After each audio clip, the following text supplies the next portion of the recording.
یہ ذکر پہلے آ چکا ہے کہ لوط علیہ السلام سیدنا ابراہیم علیہ السلام کے بھتیجے تھے۔ سیدنا لوط علیہ السلام کے باپ کا نام ہاران تھا، جو تارخ یعنی آزر کے بیٹے تھے۔ اللہ تعالی نے لوط علیہ السلام کا پورے قرآن میں 27 بار ذکر کیا ہے۔ یہ ذکر 14 سورتوں میں متفرق مقام پر آیا ہے۔ آپ کا والد آپ کے بچپن ہی میں فوت ہو گیا تھا، اس لیے آپ نے اپنے دادا آزر کے گھر اپنے چچا ابراہیم علیہ السلام کے ہاں پرورش پائی۔ یہی وجہ ہے کہ ابراہیم علیہ السلام کو ان سے بے حد محبت تھی۔ جس وقت پوری قوم سیدنا ابراہیم علیہ السلام کے خلاف اٹھ کھڑی ہوئی اور انہیں آگ میں ڈالا گیا، اس کٹھن وقت میں صرف لوط علیہ السلام ہی وہ شخصیت تھے جو آپ پر ایمان لا چکے تھے۔ پھر جب ابراہیم علیہ السلام نے ہجرت کی تو لوط علیہ السلام نے بھی ان کے ساتھ ہجرت کی۔ اللہ تعالیٰ فرماتے ہیں کہ میں اپنے رب کی طرف ہجرت کرنے والا ہوں، وہ بڑا ہی غالب اور حکیم ہے۔ اس سے پہلے ہم ذکر کر آئے ہیں کہ جب ابراہیم علیہ السلام مصر سے فلسطین واپس چلے گئے تو آپ نے اپنے بھتیجے لوط کو سدوم بستی کی طرف بھیج دیا۔ یہ بحر مردار کے پاس ایک بستی تھی، تجارتی مرکز اور مسافروں کے لیے آرام کی جگہ تھی۔ یہ کافر قوم تھی، ان میں ایک بھی مومن نہیں تھا۔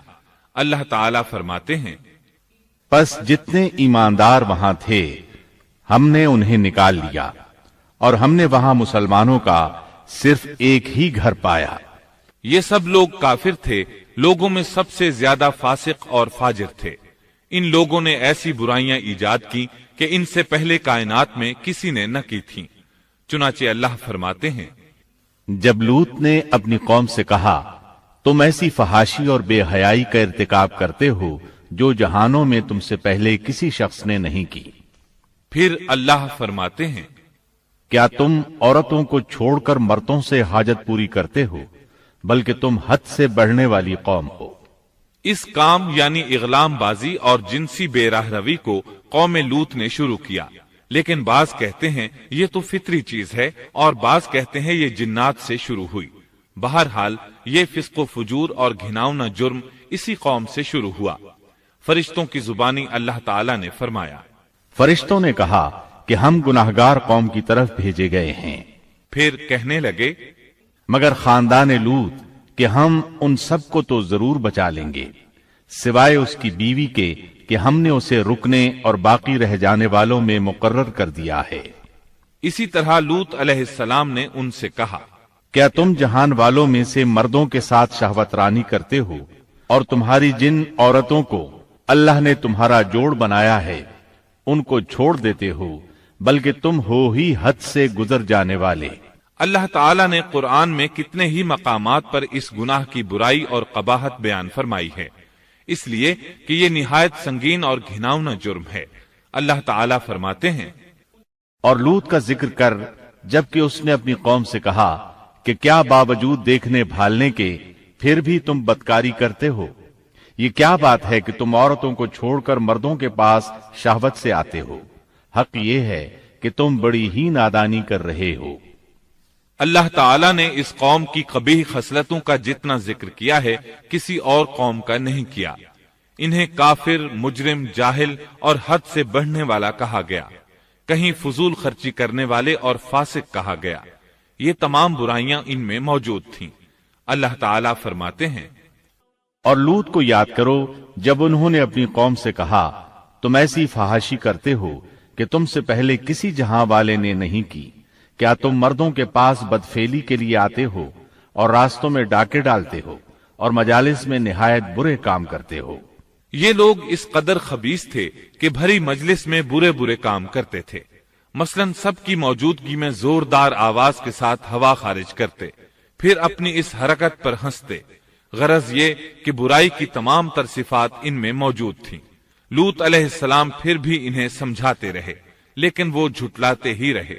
اللہ تعالیٰ فرماتے ہیں قوم لوط نے پیغمبروں کو جھٹلایا، جبکہ ان کے بھائی لوط نے ان سے کہا کہ تم اللہ کا خوف نہیں رکھتے۔ میں بلا شبہ تمہاری طرف امانت والا پیغمبر ہوں، اللہ سے ڈرو اور میری اطاعت کرو، اور اس کام پر میں تم سے کوئی اجرت اور مزدوری نہیں چاہتا۔ میرا اجر تو صرف اور صرف